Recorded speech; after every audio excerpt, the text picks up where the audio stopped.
ಎಲ್ರಿಗೂ ನಮಸ್ಕಾರ. Welcome back to R K YouTube channel.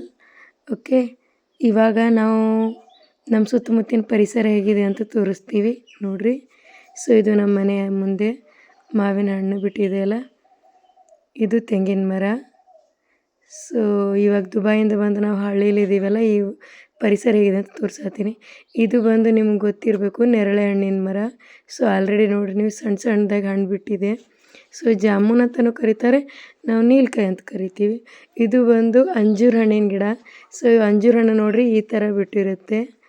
So ಅದ್ರದ್ದು ಹಣ್ಣು ಎಷ್ಟು ಚಿಕ್ಕದಾಗಿರುತ್ತೆ, ಅದ್ರ ಎಲೆ ನೋಡ್ರಿ ಎಷ್ಟು ದೊಡ್ಡದಾಗಿದೆ.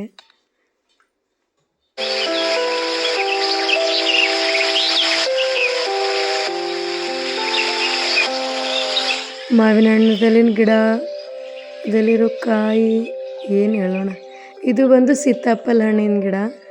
ಸೊ ಕಸ್ಟರ್ಡ್ ಆ್ಯಪಲ್ ಅಂತೀವಲ್ಲ, ಇವಾಗ ಸೀಸನ್ ಇಲ್ಲ, ಸೊ ಅದಕ್ಕೆ ಈ ಥರ ಹೊಸ್ದಾಗಿ ಚಿಗುರು ಹೊಡೆದಿದೆ. ಸೊ ನಮ್ಮಲ್ಲಿ ಇನ್ನೊಂದು ಯಾವ್ದು ಹಣ್ಣಿದೆ ಅಂದರೆ ಚಿಕ್ಕು ಹಣ್ಣು. ಸೊ ಚಿಕ್ಕು ಹಣ್ಣು ಆಲ್ರೆಡಿ ನಾವು ತಿನ್ನಾಗತ್ತೀವಿ ಡೈಲಿ. ಒಂದು ಸ್ವಲ್ಪ ಹಣ್ಣು ಹೋಗಿವೆ, ಒಂದು ಸ್ವಲ್ಪ ಇದು ಬಂದು ನಮ್ಮ ತಾತಂದು ಇದು ಅಂತ ಕರಿತೀವಿ ನಾವು. ಸೊ ಅವರು ಡೆತ್ ಆದಮೇಲೆ ಇಲ್ಲೇ ಇದು ಮಾಡಿದ್ವಿ ನಾವು. ಸೊ ಅದ್ರ ಮೇಲೆ ಒಂದು ಸ್ಮಾಲ್ ಟೆಂಪಲ್ ಥರ ಕಟ್ಟೀವಿ. ಇವಾಗ ಸೀಸನ್ ಇಲ್ಲ, ಆದರೂ ನಮ್ಮಲ್ಲಿ ಪೇರಳೆ ಹಣ್ಣು ಬಿಟ್ಟಿದೆ. ಸೊ ನೋಡ್ರಿ, ಇದು ಬಂದು ಕರಿಬೇವಿನ ಗಿಡ. ಆ್ಯಕ್ಚುಲಿ ತುಂಬ ಚಿಕ್ಕದಿತ್ತು, ಇವಾಗ ನೋಡಿದ್ರೆ ದೊಡ್ಡದಾಗಿ ಬೆಳೆದಿದೆ. ಇದು ನಿಂಬೆ ಹಣ್ಣು.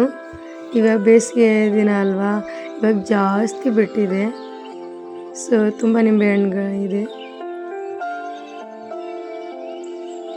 ಇವಾಗ ಇನ್ನೂ ಒಂದು ಅಲ್ಲಿ ಪಕ್ಕದಲ್ಲಿ ಕಾಣುತ್ತಲ್ಲ, ಆವಾಗಲೇ ತೋರಿಸಿದ್ನಲ್ಲ, ನೀಲಕಾಯಿ ಗಿಡ ಅಥವಾ ಏನಂತ ಕರಿತೀರಿ ನೀವು, ಜಾಮೂನ್ ಅಂತ ಕರಿತಾರಲ್ಲ ಅದು ಗಿಡ. ಇವಾಗ ನೋಡ್ರಿ ಆವಾಗಲೇ ತೋರಿಸಿದೆಲ್ಲ ಕರಿಬೇವಿನ ಗಿಡ. ಅದರದ್ದು ಎಲೆ ಗಿಡ ಕೆಳಗೆ ಚಿಕ್ಕ ಚಿಕ್ಕದು ಅದ್ರದ್ದು ಮರಿಗಳಿವೆ, ಏನಂತೀರಿ ನೀವು, ಸಸಿ ಇಟ್ಬಿಟ್ಟಿದೆ. ಇದು ಬಂದು ಒಂಥರ ಎಲೆ, ಬಟ್ ತುಂಬ ಹೆಲ್ದಿ ಅಂತ. ಇದು ಬಂದು ಅಲೋವೆರಾ ಪ್ಲ್ಯಾಂಟ್ ಮಾಡಿದಾಗ ತುಂಬ ಸಿಂಗಲ್ ಪೀಸ್ ಇತ್ತು, ಇವಾಗ ನೋಡಿದ್ರೆ ದೊಡ್ಡದಾಗಿದೆ. ಸೊ ತೆಂಗಿನ ಗಿಡ ನೋಡ್ರಿ ಎಷ್ಟು ತುಂಬ ಎಳ್ನೀರಿದೆ. ಇದು ನಮ್ಮದು ಸುತ್ತಲಿಂದ ಬಾಳೆಗೊನೆ. ಸೊ ನಮ್ಮಲ್ಲಿ ಬಾಳೆ ಗಿಡನೂ ಇದೆ. ಸೊ ನೋಡ್ರಿ, ಇವಾಗ ಕರೆಂಟ್ಲಿ ನಮಗೆ ಯಾವ್ಯಾವ ಹಣ್ಣು ಸಿಗಾಕತ್ತವ ಅಂದ್ರೆ ಬಾಳೆಹಣ್ಣು, ಚಿಕ್ಕು ಹಣ್ಣು, ಮಾವಿನ ಹಣ್ಣು, ತೆಂಗಿನ ಎಳ್ನೀರ್ಕಾಯಿ. ಇವಾಗ ನೋಡ್ರಿ, ನಾನು ಅಲ್ಲಿ ಬೇವಿನ ಮರದಲ್ಲಿ ಏನೋ ನೋಡಿದೆ, ಜಸ್ಟು ರತ್ನ ಪಕ್ಷಿ ಅಂತ ಕರೀತಾರಲ್ಲ, ಅದು ಯುಗಾದಿ ಅಮಾವಾಸ್ಯೆ ದಿನ ನೋಡ್ಬೇಕು ಸ್ಪೆಷಲಾಗಿ.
ಒಂದಿತ್ತು, ಇವಾಗ ನೋಡ್ರಿ ಎಷ್ಟು ದೊಡ್ಡದಾಗಿದೆ.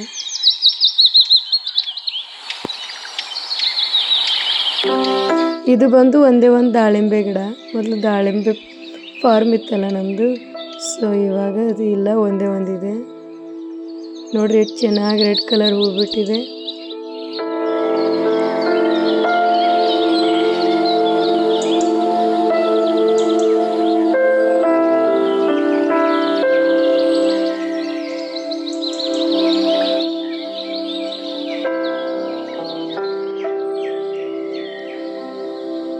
ನಾವು ರೈತರಲ್ವಾ, ಸೊ ಇದೆಲ್ಲ ಇರಲೇಬೇಕು ನಮ್ಮಲ್ಲಿ.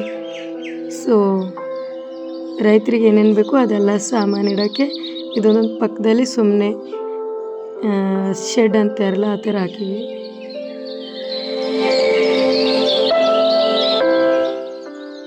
ಸೊ ಈ ಥರ ಪರಿಸರದಲ್ಲಿ ನಡು ನಮ್ಮ ಮನೆ ಇರೋದು ಎಂಥ ಒಳ್ಳೆ ವಾತಾವರಣ.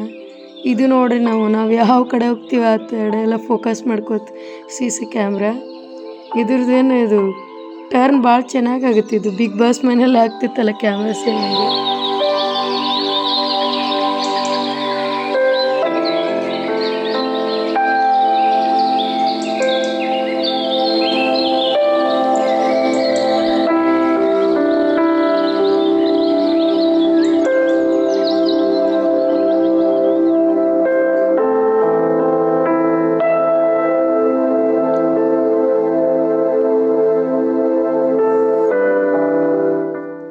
ನೋಡ್ರಿ, ನಾವು ಜಸ್ಟ್ ಇದು ನಮ್ಮ ಮನೆ ಆಚೆ ಕಡೆ ಇರೋದು ಒಂದು ವಾತಾವರಣ ಅಥವಾ ನಮ್ಮ ಪರಿಸರ ಹೇಗಿದೆ ಅಂತ ಸುತ್ತಮುತ್ತಲಿನ ತೋರಿಸಿದೆ.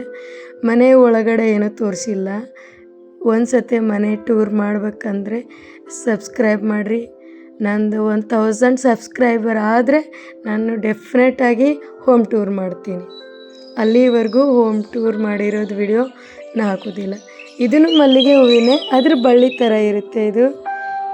ಇದೂ ಒಂಥರ ತುಂಬ ಒಳ್ಳೆ ಹೆಣ್ಮಕ್ಳೆಲ್ಲ ಮಾಲೆ ಮಾಡಿ ಹಾಕೋತಾರಲ್ಲ, ಇದ್ರದ್ದು ಮಲ್ಲಿಗೆ ಹೂವಿಂದು ತುಂಬ ಚೆನ್ನಾಗಿರುತ್ತೆ.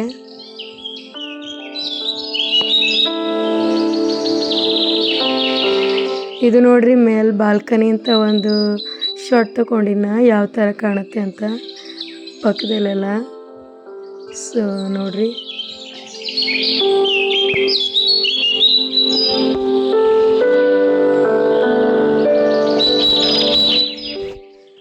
ಹಾಗೆ ನೋಡಿರಿ, ನಿಮ್ಗೆ ವಿಡಿಯೋ ನೋಡಿ ಏನು ಅನ್ನಿಸ್ತು ಕಮೆಂಟ್ ಮಾಡಿರಿ. ಹಾಗೆ ವಿಡಿಯೋ ಲೈಕ್ ಮಾಡಿರಿ, ನನ್ನ ಚಾನಲ್ನ ಸಬ್ಸ್ಕ್ರೈಬ್ ಮಾಡಿರಿ. ಫಾರ್ ನೆಕ್ಸ್ಟ್ ನಂದು 1000 ಸಬ್ಸ್ಕ್ರೈಬರ್ ಆದಾಗ ಡೆಫಿನೆಟಾಗಿ ಹೋಮ್ ಟೂರ್ ಮಾಡಿಸ್ತೀನಿ. ಇನ್ಸೈಡ್ ಎಷ್ಟು ರೂಮ್ ಇದೆ, ಹೇಗಿದೆ, ನಾವು ಯಾವ ಥರ ಇನ್ಸೈಡ್ ಎಲ್ಲ ಅರೇಂಜ್ಮೆಂಟ್ ಮಾಡೀವಿ ಎಲ್ಲ ತೋರಿಸ್ತೀನಿ. ಈಗ ಜಸ್ಟ್ ಆಚೆ ಕಡೆ ಪರಿಸರ ನೋಡಿದ್ರಲ್ಲ, ಹೇಗೆ ಅನ್ನಿಸ್ತು ಕಮೆಂಟ್ ಮಾಡಿರಿ.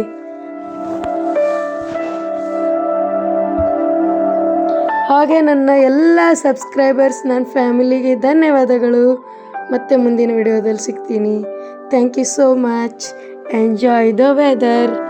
ನಿಮ್ಮ ಕಡೆ ಹೇಗಿದೆ ವಾತಾವರಣ, ನೀವು ಯಾವ ಪರಿಸರದಲ್ಲಿದ್ದೀರಾ ಎಲ್ಲನೂ ನೀವು ಅಪ್ಡೇಟ್ ಮಾಡ್ತಾಯಿರಿ. ನಾವು ನೋಡ್ತೀವಿ ನಿಮ್ಮದು ಎಲ್ಲ ವಿಡಿಯೋ. ನೀವು ವಿಡಿಯೋ ಮಾಡಿ ಹಾಕಿರೋದನ್ನು ಮಿಸ್ ಮಾಡ್ತೀವಿ, ನೋಡ್ತೀವಿ. ನಾನು ಜಾಸ್ತಿ ಸಾಮ್ ಸಮೀರ್, ಇನ್ಸ್ಟಾ, ವರುಣ್ ಆರಾಧ, ಆಮೇಲೆ ಬ್ರೋ ಇದ್ದಾರಲ್ಲ ಅವ್ರದ್ದು, ಡಾಕ್ಟ್ರ್ ಬ್ರೋ ಅವ್ರದ್ದು, ಮತ್ತು ಫಿಟ್ನೆಸ್ಗೋಸ್ಕರ ಮಾಡ್ತಾರಲ್ಲ ಸಾಮ್ ಸಮೀರ್ ಜೊತೆ ಇರ್ತಾರಲ್ಲ ಅವ್ರದ್ದು ವಿಡಿಯೋ ಇದೆಲ್ಲ ನೋಡ್ತಾ ಇರ್ತೀನಿ ಅವಾಗ. ಅವರು ತುಂಬ ಚೆನ್ನಾಗಿ ವಿಡಿಯೋ ಮಾಡ್ತಾರೆ. ಸೊ ಅವರೆಲ್ಲ ಇನ್ಸ್ಪಿರೇಷನ್ ಅಂತ ಹೇಳಕ್ಕೆ ಇಷ್ಟಪಡ್ತೀನಿ ನಮಗೆ.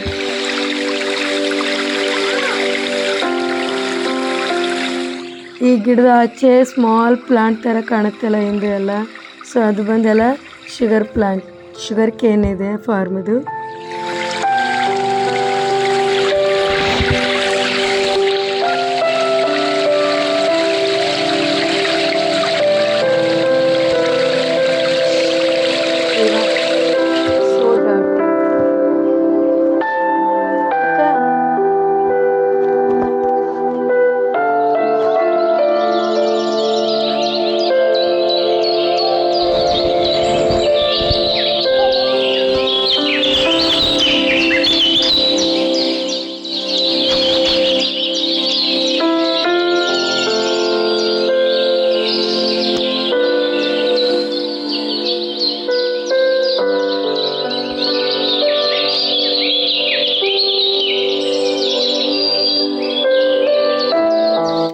ಸೊ ಇದು ನಮ್ಮ ಟೆರೆಸ್ ಮೇಲಿಂದ ನೋಡೋಕೆ ತುಂಬ ಚೆನ್ನಾಗಿದೆ. ಬಟ್ ತುಂಬ ಬಿಸಿಲಿರೋದ್ರಿಂದ, ತುಂಬ ಹಾಟ್ ಇರೋದ್ರಿಂದ ಜಾಸ್ತಿ ಹೊತ್ತಲ್ಲಿ ನಿಲ್ಲೋಕ್ಕಾಗಿಲ್ಲ. ಈವ್ನಿಂಗ್ ಆಫ್ಟರ್ 6 o'clock ಹೋದಾಗ ತುಂಬ ಚೆನ್ನಾಗಿ ನೈಟ್ ಟೆರೆಸ್ ಮೇಲೆ ಮಲ್ಕೊಂಡ್ರಂತೂ ನಿದ್ದೆ ಚೆನ್ನಾಗಿ ಬರುತ್ತೆ. ಯಾಕಂದರೆ ಒಳ್ಳೆ ಪರಿಸರ, ಒಳ್ಳೆ ವಾತಾವರಣ.